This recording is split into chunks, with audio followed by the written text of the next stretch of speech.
Hi சரி இப்போ mind இயர்ஸில் வந்து பார்த்தீங்க அப்படின்னா நம்ம நம்ம ரீவோக் பண்ணுறோம். நம்ம ஆல்மோஸ்ட் இப்போ பழைய இதெல்லாம் எடுத்துகிட்டு நம்ம இங்கே வந்து வேறு கலர் இது ஒட்டியிருந்தோம். உங்களுக்கு இந்த மாதிரி இருக்கிற கலர் பேனல் ஒட்டியிருந்தோம். ஸோ அதை எடுத்துகிட்டு வந்து பார்த்தீங்க அப்படின்னா இப்போ வந்து பிளாக் பேனலில் நம்ம போட போகிறோம்.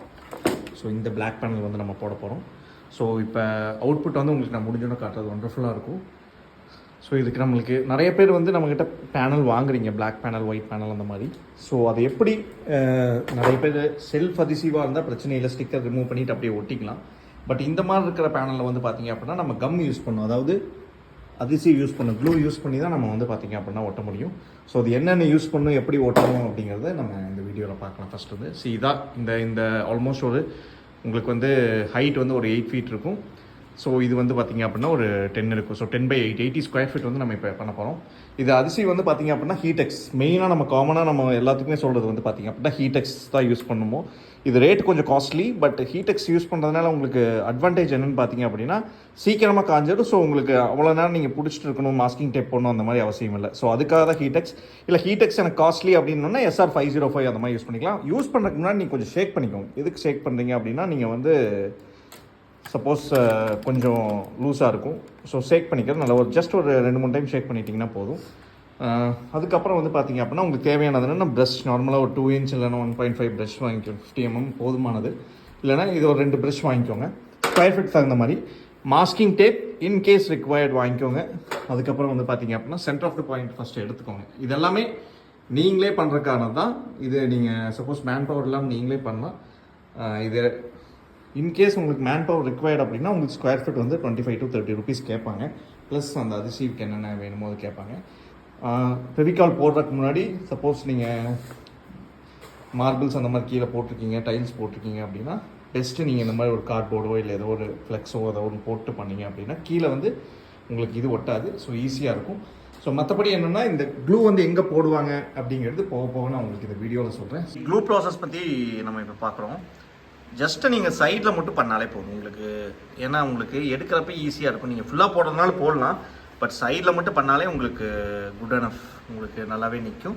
வேணால் சென்டரில் மட்டும் போட்டுக்கலாம். கொஞ்சம் ஜஸ்ட் ப்ரெஷ் வச்சு போட்டிங்கன்னா கீழே மெயினாக ஏதாவது ஜஸ்ட் இது பண்ணிக்கோங்க, ஏன்னா கீழே படாமல் இருக்கும். ஏன்னா க்ளூங்கிறதுனால அதுக்கப்புறம் நீங்கள் தின்னர் வச்சு ரிமூவ் பண்ணுற மாதிரி இருக்கும். தின்னரும் யூஸ் பண்ண வேண்டாம், ஏன்னா பிளாஸ்டிக் பிவிசிங்கிறனால தின்னர் யூஸ் பண்ணும்போது அந்த கலர் ஃபேடாகிறதுக்கு இதாகும். ஸோ தின்னர் எதுவுமே யூஸ் பண்ணிடாதீங்க. வேணால் தண்ணி அந்த மாதிரி ஏதாவது வச்சு தொடச்சிக்கலாம். நீங்கள் சப்போஸ் க்ளூ பண்ணும்போது ஏதாவது இதில் ஷீட்டில் ஏதாவது ஆயிடுச்சுன்னா நீங்கள் கொலின் அந்த மாதிரி போட்டு தொடச்சிக்கலாம். தின்னர் யூஸ் பண்ண வேண்டாம். இங்கே பார்த்தீங்க அப்படின்னா செவுத்துலேயும் வந்து ஹீடெக்ஸ் நார்மலாக வந்து பார்த்தீங்க அப்படின்னா ஹீடெக்ஸ் செவுத்துலேயும் லைட்டாக செவுத்துலேயோ இல்லை நீங்கள் கபோர்டில் அடிக்கணும், கபோர்டு ஜிப்சமில் எது அடிக்கணும்னாலும் லைட்டாக அப்ளை பண்ணிட்டீங்க அப்படின்னா இன்னும் கொஞ்சம் ஹெவியாக இருக்கும். ரொம்ப போட வேண்டாம், நீங்கள் ஆல்ரெடி ஷீட்லேயே போட்டிருக்கீங்க இந்த மாதிரி, அது ஆல்மோஸ்ட் காஞ்சிருச்சு. ஸோ இப்போ திருப்பி நம்ம இது பண்ணலாம். போட்டு லைட்டாக ப்ரெஸ் பண்ணுங்கள், அப்படியே நின்றுக்கும். உங்களுக்கு 2 நிமிஷம் விட்டீங்க அப்படின்னா பிவிசி நின்று. நெக்ஸ்ட்டு பிவிசி அதுக்கேற்ற மாதிரி நீங்கள் பண்ணுங்கள். சரி, இந்த மாதிரி க்ளூ லைட்டாக தான் போட்டிருக்கோம்.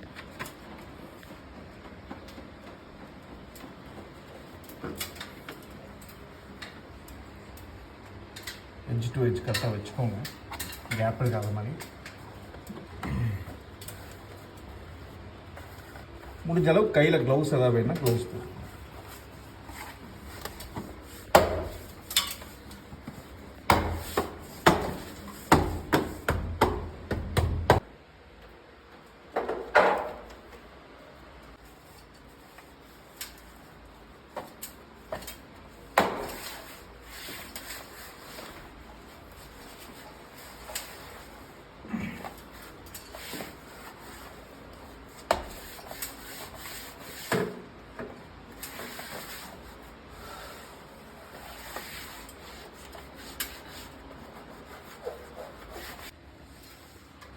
ஆல்மோஸ்ட் வந்து பார்த்தீங்க அப்படின்னா ஒரு 30% ஆஃப் ஒர்க் கம்ப்ளீட் ஆகிருக்கு. சரி, இதில் உங்களுக்கு இன்னொரு பிரச்சனை என்னென்னா பக்கத்துலேருந்து நீங்கள் லே பண்ணும்போது உங்களுக்கு அந்த ஃபெவிகாலோட ஸ்டெயின்ஸ் அதெல்லாம் இருக்கும். சரிங்களா, அது வந்து நீங்கள் சப்போஸ் நீங்கள் செல்ஃபாக லே பண்ணுறீங்க அப்படிங்கும்போது இந்த மாதிரி நம்ம இதாகிடுச்சு அப்படிலாம் கவலைப்பட வேண்டாம். ஸோ எல்லாத்துக்குமே வந்து பார்த்திங்க அப்படின்னா அந்த மாதிரி ஸ்டெயின்ஸ் அந்த மாதிரி இருக்கும். நம்ம ஃபுல்லாக கம்ப்ளீட் பண்ணக்கப்புறம் ஒர்க்கை கம்ப்ளீட் பண்ணக்கப்புறம் வந்து பார்த்திங்க அப்படின்னா அதை நம்ம குளின்னு அந்த மாதிரி வச்சு தொடச்சிடுவோம். ஸோ தொடச்சக்கப்புறம் அந்த அவுட்புட் நல்லா இருக்கும். ஏன்னா அந்த ஃபெவிகால் வந்து கார்னர்ஸில் போட்டிருக்கனால நம்ம ப்ரெஸ் பண்ணும்போது அது கண்டிப்பாக வெளியே வரதான் செய்யும். அது ஒன்றும் பண்ண முடியாது. பட் அந்த ஸ்ட்ரெயின் போயிடும், நீங்கள் அதை பற்றி கவலைப்பட வேண்டாம். ஆல்மோஸ்ட் வந்து பார்த்தீங்க அப்படின்னா ஒர்க் வந்து 90% கம்ப்ளீட் ஆகிடுச்சு. இப்போ நம்ம மாஸ்கிங் டேப் போட்டுக்கிறது எதுக்கு அப்படின்னா, ஜாயின்ஸ் வந்து சப்போஸ் கொஞ்சம் ஏதாவது வெளியே வந்திருக்கு அப்படிங்கும்போது ஒரு 1 நைட் அப்படியே மாஸ்கிங் டேப் போட்டு நெக்ஸ்ட் டே மார்னிங் நீங்கள் ஓப்பன் பண்ணிங்க அப்படின்னா உங்களுக்கு அந்த க்ளூ வந்து கொஞ்சம் டைட்டாக பிடிச்சிக்கும். ஷீட்ஸ் வந்து வெளியே வர சான்சஸ் கம்மியாக இருக்கும். மேக்ஸிமம் இது வந்து போகணுன்னு அவசியம் இல்லை. பட் உங்களுக்கு மாஸ்கிங் டேப் வந்து ஹார்ட்லி ஒரு 45-50 ருபீஸ் தான் இருக்கும். ஸோ நீங்கள் வாங்கி போட்டிங்க அப்படின்னா உங்களுக்கு கொஞ்சம் நல்லாயிருக்கும். க்ளோ வந்து பார்க்குறதுக்கு ஃபினிஷிங் நல்லாயிருக்கும். ஆல்மோஸ்ட் 90% முடிஞ்சு. இன்னும் நம்ம வந்து பார்த்திங்க அப்படின்னா அந்த கட் பண்ணுறது எப்படின்னு கட்டிங் போட்டு தான் ஓட்டிகிட்ருக்கோம். இதெல்லாம் வந்து பார்த்திங்க அப்படின்னா ஷீட்ஸ் நம்ம நார்மல் சிசர்லேயே கட் பண்ணிட்டோம்.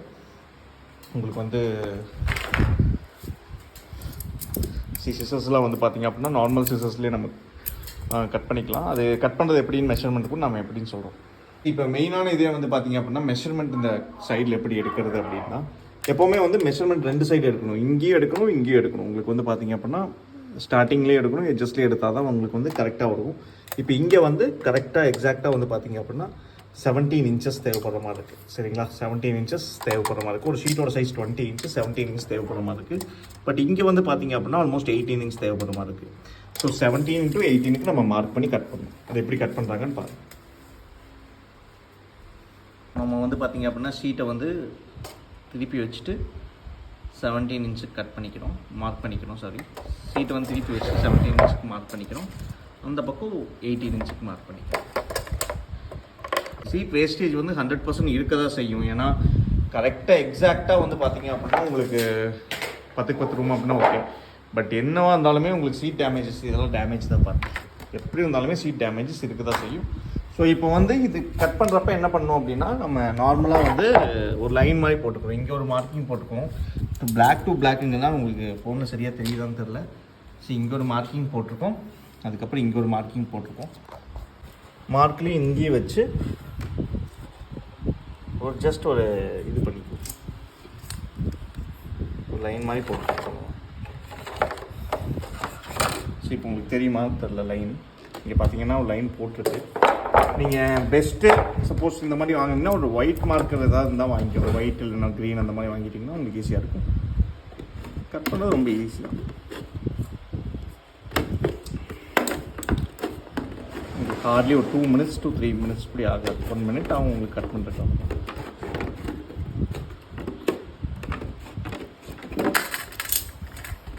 சரி, இப்போ இந்த பாயிண்ட் நம்ம கட் பண்ணிட்டோம்.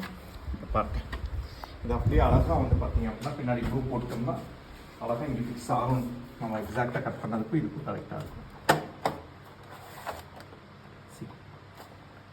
இந்த மாதிரி ஃபிக்ஸ் பண்ணிக்கணும்.